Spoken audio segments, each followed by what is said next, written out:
Hello, in front of me I've got Attack Shark X85. In this video I'll show you how to connect it to dedicated app.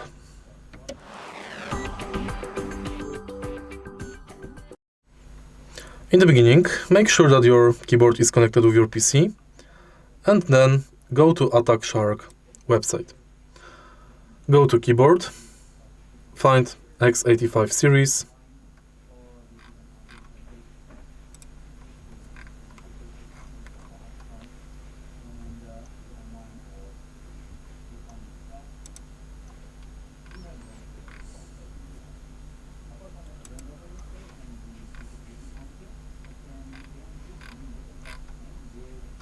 and select Download Attack Shark X85 software.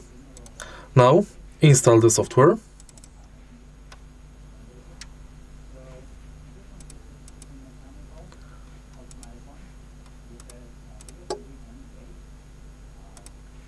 And launch it.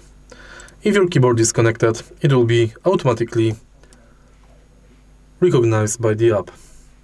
And that's basically it. If you find this video helpful, please leave like, comment and subscribe.